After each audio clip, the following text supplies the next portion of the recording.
Good morning. My name is Tom. I come to you from the Rustic log cabin in Northern Maine. Let's talk about guns this morning. Let's talk about oiling guns, rifles, shotguns, anything, and cold weather. I've had this topic on my mind for a couple of weeks now, but just hadn't sat down and done it. So today I'm sitting here hiding from the sun here at the cabin and figured it would be a good time to talk about our rifles and our pistols. Over the years, of course, you learn more, and of course, you know, trial and error and all that. But one of the main things here in the state of Maine, and probably that way in other places too, is cold weather. Snow and ice and all that, and oiling guns and not oiling guns, all that. But I want to talk mainly about oil, and not necessarily what's a good gun oil and all that, other than I have regular rifle gun oil just because I've been around rifles and pistols my entire life. But it's not, as far as I'm concerned, you know, whenever you spend money that says there's a gun on it or anything like that, you're just spending extra money. Because gun oil is nothing more than 3-in-1 oil, sewing machine oil. It's a lightweight oil, and that's exactly what 3-in-1 oil is, that you can buy at any hardware store for next to nothing. And then you can go home and you can pour it into your little container if you want to. But that's not what this video is about. This video is about gun oil and cold weather and your firing pin. This video is about your firing pin, gun oil, and cold weather. When you oil your rifle or your shotguns, you know, for rabbit hunting, or keep that oil to a very minimal. It doesn't need a bloodbath in it. I got a feeling that a lot of people just oil the dickens out of it. The only time that I do that is at the end of the hunt, at the end of the year. I'm getting ready to put away my deer rifle for the winter and won't see it again until midsummer. That's when I oil them, as far as putting a good amount of oil on that gun. I'll open it up, I'll give it a good cleaning, and then I'll oil it.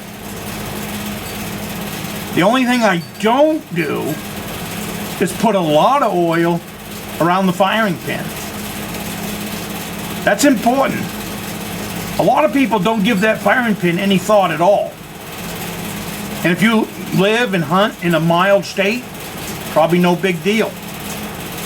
But if you live and hunt in cold weather states and you have a firing pin that is gummed up from you taking that oil can and squirting it in there over a bunch of years, and that stuff starts to gel up in there, and then in the winter time, if it's got too much oil in there, the cold weather will make it stiff.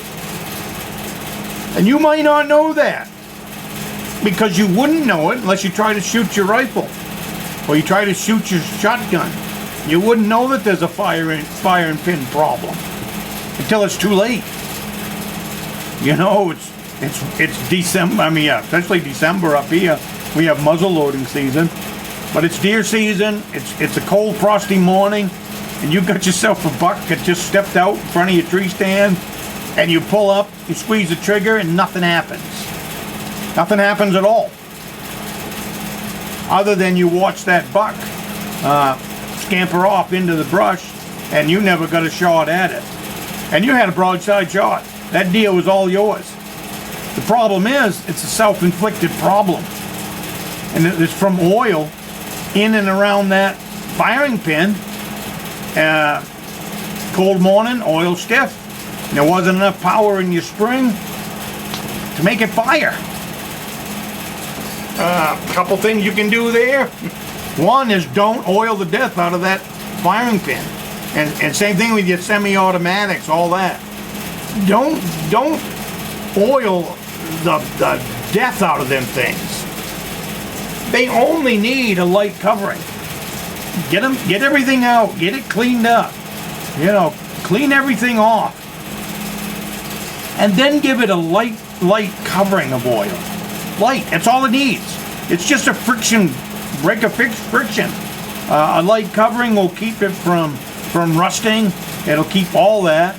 And you don't risk the problem of having your gun be too stiff when it's time to shoot it on a cold morning. So that's my that's my little deer hunting tip of the day. And if you've got that problem, I mean, I've never really played around so much that I've gone in and removed firing pins, you know, from a bolt action or anything like that. I've never had the issue come up. I know about the issue from other hunters and talking. I have a friend that follows this channel that it happened to him a couple of years back. Maybe take it to a gunsmith and let them clean out your firing pin for you if you've got a rifle that's being an issue with. Otherwise than that, like I said, I've never had that be an issue with my rifles. The other thing is, you know, come winter time, you know, especially rabbit hunting with shotguns and stuff like that, same deal. All that rain, not rain, all that snow that is melting runs down your hands. Your hands are warm. You're walking under all these fir trees and Christmas trees that've got 6 inches of snow on them, and you are filling your gun up with water. So then the temperature, you set the gun down so you can take a break or whatever, and while that's going on, all that water that's ran into your action, especially on a pump. I used to rabbit hunt with a 6-shot pump as well as a single shot open up, you know, break the bleach. No, dog chew it on the table leg. But anyways, they used to, and what happened is they would freeze up. The pump shotgun would freeze up almost instantly. You couldn't, when the trees were full of snow, you really couldn't hunt with that. You really couldn't hunt with that pump shotgun because it would be froze up solid. Dog down there chewing on the table. But anyways, that's where that's where the single shot shotgun shined, because it wouldn't freeze up. So either a frozen gun or a stuck firing pin is a really big deal when you're trying to hunt. So that's what I wanted to make this video about, and I'm not gonna belabor it and rehash it and all that. But keep your guns clean. Don't oil them too much. That's all I got to say on that topic. Common sense, common sense, common sense. Alrighty, you guys have a great week. I'm here at the cabin, enjoying the death out of it, and I almost think it's time to go put on another pot of coffee. Actually, not another pot. Actually, warm up a cup and fill this cup up.